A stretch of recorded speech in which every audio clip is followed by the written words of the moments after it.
അപ്പോൾ ഇന്ന് ഒരു പുതിയ പഴഞ്ചൊല്ലാണ് ഞാൻ നിങ്ങൾക്ക് മുമ്പിൽ അവതരിപ്പിക്കുന്നത്.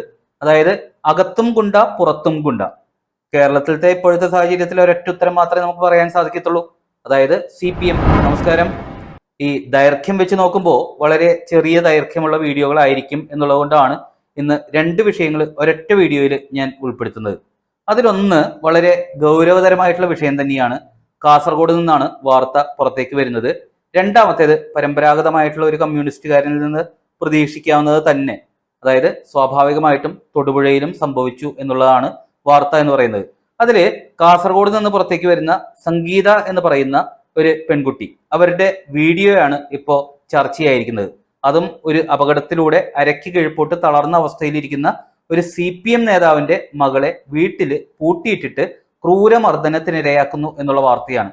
പുതുമ ഏരിയ കമ്മിറ്റി അംഗമായിട്ടുള്ള PV ഭാസ്കറിന്റെ വീട്ടിലാണ് ഈ കൊടും ക്രൂരത നടന്നുകൊണ്ടിരിക്കുന്നത്. അതായത് സ്വന്തം അച്ഛനും ബന്ധുക്കളും തന്നെയാണ് ഈ യുവതിയെ വീട്ടുതടങ്കലിലാക്കി പീഡിപ്പിച്ചുകൊണ്ടിരിക്കുന്നത്. ഇനി കുട്ടിയുടെ ഹിസ്റ്ററി കൂടി ഒന്ന് നമ്മൾ അറിയണം. എന്താണ് ഈ പീഡനത്തിന് കാരണം എന്നുള്ളത് കൂടി അറിയണമല്ലോ. ഈ കുട്ടി മുൻപ് വിവാഹം കഴിച്ചിരുന്നതാണ്. പക്ഷെ വിവാഹമോചനം നേടി. ആ വിവാഹമോചനത്തിലൂടെ ഒരു വലിയ തുക കുട്ടിക്ക് ലഭിക്കുകയും ചെയ്തു. ആ തുക മൊത്തം ഈ CPM നേതാവും കൂട്ടരും തട്ടിയെടുത്തു. അതിനുശേഷം ഈ കുട്ടി ഒരു മുസ്ലിം യുവാവിനെ വിവാഹം കഴിക്കണം എന്നുള്ള ആവശ്യം വീട്ടുകാരെ അറിയിച്ചിട്ടുണ്ടായിരുന്നു. അതോടെയാണ് മർദ്ദനവും മാനസിക പീഡനവും ആരംഭിച്ചത് എന്നാണ് കുട്ടി ഒരു വീഡിയോയിലൂടെ പൊതുസമൂഹത്തെ അറിയിച്ചിരിക്കുന്നത്. മൊബൈൽ ഫോൺ എല്ലാം വീട്ടുകാർ പിടിച്ചെടുത്ത് വെച്ചിരുന്നു എന്നുണ്ടെങ്കിലും രഹസ്യമായിട്ട് കയ്യിൽ സൂക്ഷിച്ചിരുന്ന ഒരു ഫോണിൽ നിന്നാണ് ഈ വീഡിയോ പെൺകുട്ടി പുറത്തേക്ക് വിട്ടിരിക്കുന്നത്. അതായത് ഈ ദുരവസ്ഥ പുറം ലോകത്തെ അറിയിച്ചിരിക്കുന്നത്. പ്രതിപക്ഷ നേതാവ് VD സതീശൻ ഇതിൽ ഇടപെടണം എന്നുള്ളതാണ് കുട്ടിയുടെ ഒരാവശ്യം എന്ന് പറയുന്നത്. പിന്നെ മാധ്യമങ്ങളെല്ലാം തന്റെ വീട്ടിലേക്ക് വരണം എന്നുള്ളതാണ് പെൺകുട്ടിയുടെ രണ്ടാമത്തെ ആവശ്യം എന്ന് പറയുന്നത്. ഈ കുട്ടി ബേക്കൽ സ്റ്റേഷനിലും പോലീസ് സൂപ്രണ്ടിനും പരാതി നൽകിയിട്ടുണ്ടായിരുന്നു. അച്ഛന്റെ രാഷ്ട്രീയ സ്വാധീനം കാരണം ആരും സഹായത്തിന് എത്തുന്നില്ല എന്നാണ് കുട്ടിയുടെ പരാതി എന്ന് പറയുന്നത്. അതുകൊണ്ട് തന്നെ എൻ്റെ ഒരു അഭിപ്രായത്തില് ഇതിന് പരിഹാരം കാണാൻ ഏറ്റവും യോഗ്യൻ നമ്മുടെ മുഖ്യമന്ത്രി പിണറായി വിജയൻ തന്നെയാണ്. കുട്ടിയുടെ നഷ്ടപ്പെട്ട സ്വത്തും തിരിച്ചെടുത്തു കൊടുക്കണം. ഒപ്പം ആ മുസ്ലിം യുവാവുമായിട്ടുള്ള വിവാഹവും എത്രയും പെട്ടെന്ന് നടത്തി കൊടുക്കണം എന്നുള്ളതാണ് എൻ്റെ ഒരു അഭ്യർത്ഥന എന്ന് പറയാവുന്നത്.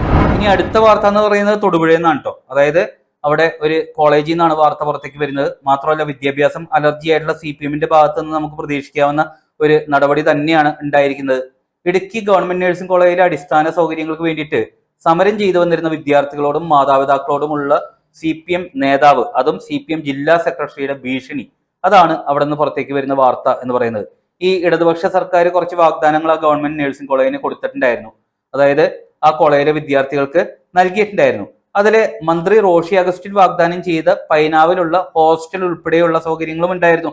ഈ ആവശ്യങ്ങൾ ഉന്നയിച്ച് കഴിഞ്ഞ 16-ന് അവിടുത്തെ വിദ്യാർത്ഥികളും രക്ഷിതാക്കളും ചേർന്നിട്ട് ഒരു സമരം സംഘടിപ്പിച്ചു.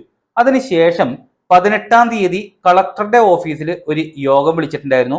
പക്ഷെ കളക്ടർ ഉണ്ടായിരുന്നില്ല എന്നുള്ളതിന്റെ പേരിൽ ആ യോഗം എന്ന് പറയുന്നത് CPM ജില്ലാ സെക്രട്ടറി CV വർഗീസിന്റെ ചെറുതോണിയിലുള്ള ഓഫീസിലേക്ക് മാറ്റിവെച്ചു.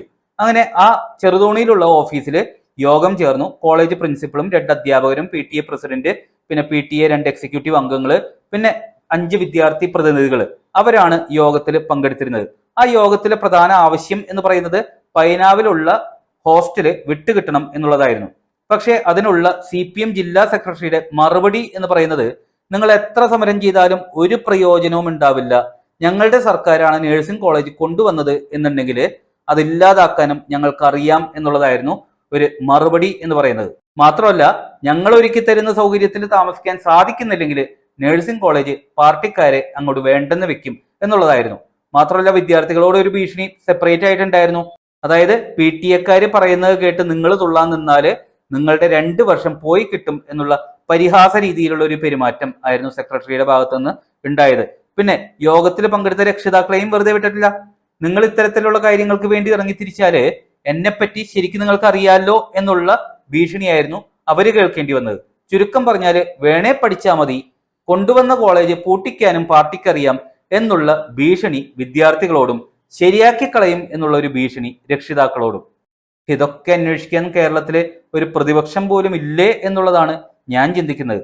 ഏതായാലും ഇപ്പോ ഒരു പുതിയ പഴഞ്ചൊല്ല്, അത് നമുക്ക് പറഞ്ഞ് ആശ്വസിക്കാം. വീടിനകത്തും വീടിന് പുറത്തും ഇവര് ഗുണ്ടകൾ തന്നെ.